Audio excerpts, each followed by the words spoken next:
Hello everyone, स्वागत है आप सभी के पसंद यूट्यूब चैनल राय एजुकेशन में सभी मित्रों को शुभ प्रभात। Very good morning to all of you. आज के दिन आप सभी के लिए ढेरों खुशियां लेकर आए और परमपिता परमेश्वर आप सभी पर कृपा करे, ये मेरी कामना है। 69,000 भर्ती से जुड़े आज प्रमुख अखबारों से कई महत्वपूर्ण अपडेट को कवर करेंगे और कई महत्वपूर्ण चीज़ों पर भी चर्चा करेंगे, जिनमें प्रमुखता से बात करें 69,000 भर्ती आवेदन प्रारंभ हो चुका है। मोबाइल नंबर समस्या का जो है कल देर रात तक सभी लोग लगे रहे बेसिक शिक्षा परिषद कार्यालय पर, और वहाँ से कहीं ना कहीं जो पॉजिटिव चीज़ें निकल कर आई कि आज समाधान मोबाइल नंबर से संबंधित जिनकी भी समस्या है वो हो जाएगी। 68,500 भर्ती की भर्तियों को नियुक्ति दे दे, ये निकाली गई है। इसके अलावा मेरिट से नहीं आरक्षित वर्ग का मानकर तय होगी वरीयता, और पूर्व में चयनित शिक्षक वापस लें अपना दावा, ऐसा न्यूज़पेपर्स के थ्रू ऑथेंटिकेट करेंगे। तो चलिए बिना किसी देरी के वीडियो शुरू करते हैं और कई महत्वपूर्ण चीज़ों पर चर्चा प्रारंभ करते हैं। तो बात यहाँ से प्रारंभ करते हैं। शिक्षक भर्ती आवेदन में गलती पर संशोधन का विकल्प नहीं। उत्तर प्रदेश बेसिक शिक्षा परिषद की ओर 69,000 सहायक अध्यापक भर्ती के लिए आवेदन प्रक्रिया शुरू हो गई है। परिषद की ओर से अभ्यर्थियों की सुविधा के लिए हेल्पलाइन नंबर 0532 24 21 954 भी जारी कर दिया गया है। परिषद के सचिव विजय संघ मिश्र ने बताया कि आवेदकों को सभी 75 जिलों का विकल्प वरीयता क्रम के साथ भरना होगा। परिषद की वेबसाइट आपकी 12 बजे तक बेसिक शिक्षा परिषद की वेबसाइट पर ऑनलाइन आवेदन कर सकेंगे। आवेदन भरते समय भली भांति देख लें कि विवरण में कोई गलती तो नहीं हो गई है। एक बार आवेदन सबमिट हो जाने के बाद गलती सुधारने का मौका नहीं मिलेगा। अभ्यर्थी को आवंटित जिले में काउंसलिंग के दौरान आवेदन का प्रिंट भी प्रस्तुत करना होगा। ठीक है। बाकी काउंसलिंग 3 से 6 जून के बीच होगी। आवेदन के बाद अभ्यर्थियों की ओर से प्रस्तुत जानकारी के आधार पर मेरिट तैयार करके उनके वरीयता क्रम के अनुसार उनको जिला अलॉट होगा। 27 से 31 के बीच में आपका जो ज़िला रहेगा वो अलॉट हो जाएगा। उस ज़िला अलॉटेड ज़िले में आपको फिर जो डाउनलोड करना होगा उसमें सारी डिटेल दी रहेगी कि उसका बीएससी ऑफिस कहाँ पर है या उसका डाइट कहाँ पर है, जहाँ पर आपको जाना होगा काउंसलिंग के लिए। और संबंधित आप वहाँ पर जाएंगे, फिर आपको सारे जितने डॉक्यूमेंट्स हैं, आपके डॉक्यूमेंट के बारे में मैंने पूरी डिटेल वीडियो बनाई है, आपने देख लिया होगा। तो पूरे लगभग 16 डॉक्यूमेंट के लगभग हैं वो सभी चीज़ें। और हाँ, वहाँ जाने से पहले डीडी ज़रूर बनवा लीजिएगा, पुनः बता दे रहा हूँ। तो कई लोग मुझसे पूछ रहे थे कि सर डीडी अभी से बनवा के रख लें क्या? अभी देखिए इतनी जल्दीबाजी नहीं है कोई। डीडी आप 10 से 15 मिनट या बहुत होगा तो आधे घंटे में बन जाती है। तो बहुत जल्दबाजी भी नहीं करनी है, ठीक है। परेशान होने की आवश्यकता नहीं। कई लोग बोल रहे हैं कि सर बैंक मेरी तरफ, बैंक सभी खुले रहेंगे। याद रखिए, बैंक ही ऐसा लॉकडाउन की स्थितियों में बैंक को ही सबसे ज़्यादा अधिकार प्राप्त है। वो क्रियाकलाप सुचारू रूप से चालू किए हुए हैं, ठीक है। तो परेशान होने की आवश्यकता नहीं, आपको आराम से डीडी बनवाना है। जनरल ओबीसी के लिए 500 रुपये की डीडी रहेगी। नाम किसके नाम से बनवाएंगे? सचिव बेसिक शिक्षा परिषद प्रयागराज के नाम से। और डीडी के पीछे अपना नाम, roll number, detail, mobile number जो एक्टिव है। और हाँ, अभी मोबाइल नंबर के बारे में अगर बात करूँ तो मोबाइल नंबर के बारे में कल देर रात में सारी, देखिए मीटिंग कल देर रात में हुई है। इसके अलावा विज्ञप्ति आपकी जो है जारी कर दी जाएगी। उस विज्ञप्ति जो जारी हुई है जिसमें अर्हता संबंधी वहाँ पर त्रुटियाँ थी, उसको त्रुटि के अंतर्गत समझा जाएगा, संशोधन नहीं माना जाएगा। एक बात याद रखिएगा, संशोधन नहीं माना। जो लोग हर जगह ढोल मजीरा लेके बजा रहे हैं ना, आपस में गुटों में बढ़ जा रहे हैं, इससे कुछ नहीं होने वाला। भर्ती को कोई, मैं यही देख रहा हूँ इस भर्ती प्रक्रिया में कि भर्ती को कोई सही ढंग से सही समय पर पूर्ण कराने की बात ही नहीं करता है। जो देखो बस इस बात पे, इस पे चैलेंज कर देंगे, ये संशोधन हो गया है तो संशोधन इस सुप्रीम कोर्ट के इस आदेश के, इस ऑर्डर के तहत नहीं माना जाएगा। भैया तुम्हारे कहने से थोड़ी ना होगा। जो करना हो कर लो जाके। तुम लोग को भर्ती फंसाना फंसाते रहो, फंसाने वाले कर ही रहे हैं, तुम भी जाके ढोल मजीरा बजाते रहो। कुछ नहीं होने वाला है। सरकार की मंशा एकदम स्पष्ट है। सरकार भर्ती प्रक्रिया पूर्ण करेगी और इसके पक्ष में भी तुम जितने रोकने वाले हो ना, उसके कई ज़्यादा गुना इस भर्ती प्रक्रिया को पूर्ण कराने वाले हैं। तो तुमको जो करना हो करते रहो, ठीक है। उन सभी को ये निर्देशित है कि भैया भर्ती प्रक्रिया को रोकोगे तो अभी अभी आपने, लगता है कि आपके शिक्षा मंत्री का बयान नहीं सुना है ना, कि जो भर्ती प्रक्रिया को रोकने की कोशिश करेगा ना, उसको जो ढोल मजीरा बजा रहा है उसके साथ वो ढोल मजीरा बजेगा भी। और आने वाली जितनी भर्तियाँ होंगी उन सभी में ढोल मजीरा बजाने का अवसर प्राप्त होगा और बैठने नहीं मिलेगा भैया। याद रखना इस चीज़ को। आ जाते हैं दूसरी अपडेट पे। अगली न्यूज़ पे आ जाते हैं। अगली न्यूज़ आपके पूर्व में चयनित जो हैं शिक्षक वो अपना दावा वापस ले लें। परिषदीय विद्यालयों 2018 में 68,500 सहायक अध्यापक भर्ती में चयनित बड़ी संख्या में शिक्षक वर्तमान समय में 69,000 सहायक अध्यापक भर्ती परीक्षा में सफल हुए थे। तो शिक्षक भर्ती काउंसलिंग में शामिल होने के लिए इन शिक्षकों को बेसिक शिक्षा विभाग से एनओसी लेनी होगी।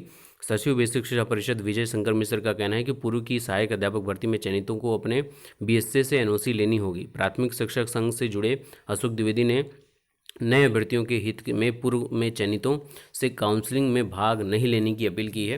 हालांकि जो लोग स्वविवेकी लोग हैं 68,500 के, वो खुद स्वेच्छा से छोड़ रहे हैं, क्योंकि उनको पता है कि हम तो एक पद पे आ गए हैं किसी तरह से लड़ते हुए, अब अपने अनुजों को, आने वाले अभ्यर्थियों को भी इस पद पर दे देना चाहिए, उनको भी मौका।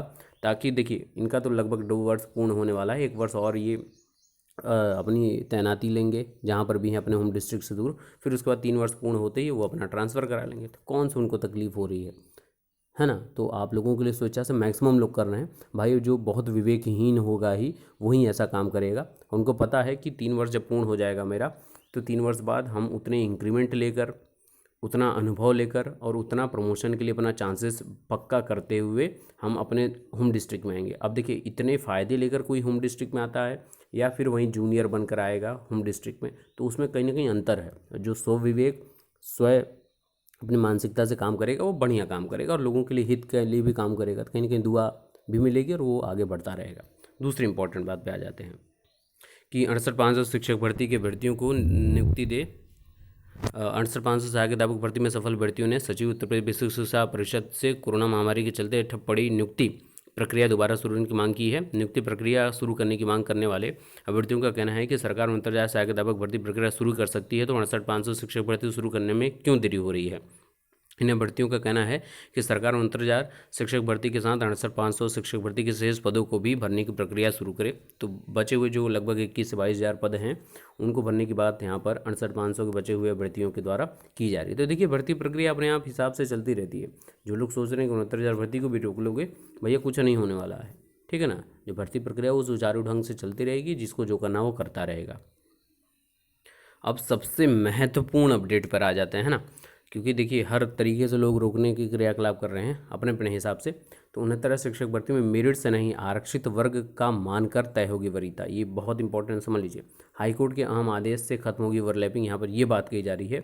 इस आदेश के मायने अभ्यर्थी ने जिस वर्ग के लिए आवेदन किया है उसे उसी वर्ग में रखा जाए, भले ही उसके अंक कितने ही क्यों ना हों। आरक्षित वर्ग का मेधावी यदि अपने वर्ग में चयनित होगा तो उसे आसानी से अपना जिला मिल सकता है। सामान्य वर्ग की सीटों पर अन्य वर्ग के अभ्यर्थियों को ओवरलैप कराने की व्यवस्था खत्म होगी। 69,000 भर्ती में पड़ सकता है इसका असर। सामान्य वर्ग के अभ्यर्थी 36,614 लिखित परीक्षा उत्तीर्ण हैं, ऐसे में अधिकांश चयनित होंगे। ओबीसी के 84,868 और एससी के 24,308 परीक्षा उत्तीर्ण हैं, अधिकांश का नहीं हो सकेगा चयन। उत्तर प्रदेश लोक सेवा आयोग ने पिछले वर्ष ही भर्तियों में ओवरलैपिंग को पूरी तरीके से खत्म कर दिया है। और अनिल कुमार जो उप सचिव हैं बेसिक शिक्षा परिषद, उनका कहना है कि कोर्ट के आदेश का इस भर्ती में अनुपालन कराने का प्रयास होगा। पहले अभ्यर्थी को सामान्य मानकर मांगे गए जिले का विकल्प देखेंगे। यदि मिल जाता है तो वह सामान्य में रहेगा, यदि अपने वर्ग में मिलता है तो उससे संबंधित वर्ग देकर जिला आवंटन करेंगे। बहुत बड़ी बात है ये। और अभ्यर्थी ने जिस वर्ग के लिए किया है आवेदन उसी में उसका होगा चयन। सामान्य वर्ग की सीटों पर आरक्षित वर्ग के आने का रास्ता होगा बंद। ये बात बहुत बड़ी अपडेट है, लेकिन यहाँ पर याद रखिएगा इस चीज़ को कि डायरेक्टली किसी को ऐसा नहीं है। जो मेरिटोरियस कैंडिडेट होगा वो यूआर कैटेगरी में जाएगा ही जाएगा। हाँ, ये मैं बार बार ओवरलैपिंग पे बात बोलता आया हूँ कि ओवरलैपिंग में जिसने किसी भी एक स्टेप में वहाँ पर यूज़ किया है उसका आप भले कर लें, लेकिन जो मेरिटोरियस स्टूडेंट होगा वो यूपी टेट या सी टेट में भी उसने जनरल में फ़ाइट किया होगा, फिर सुपर टेट में भी जनरल, तो ओवरऑल वो फाइट करेगा ही करेगा ओवरऑल मेरिट के साथ। तो उसको लेकर परेशान होने की आवश्यकता नहीं है।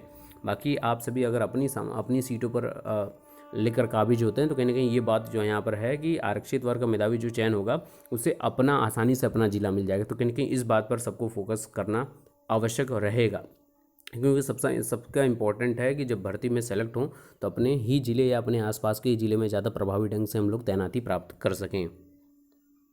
तो ये प्रमुख कुछ अपडेट रही। इसके अलावा आप सभी से निवेदन है कि अभी परेशान नहीं होना है। मोबाइल नंबर संबंधी सारी अपडेट आ जाएगी हाँ, इस समय आईडी प्रूफ को लेकर कई इंपॉर्टेंट चीज़ें हैं। तो अभी देखिए, कल देर रात तक मीटिंग हुई है, जो भी चीज़ें हुई हैं उसका संशोधन अभी आपको देखने को मिलेगा नेट पे, नेट की जो वेबसाइट, क्योंकि इनके द्वारा मैंने बार बार बोला कि वेबसाइट में इनके यहाँ त्रुटियाँ होती ही होती हैं, कई ढेर सारी त्रुटियाँ आपको देखने को मिलेंगी, जो समय के साथ सारी चीज़, अभी कल से लोग परेशान थे फॉर्म भरने में, एरर आ जा रहा था, क्रैश हो जा रहा था, प्रॉब्लम आ जा रही थी।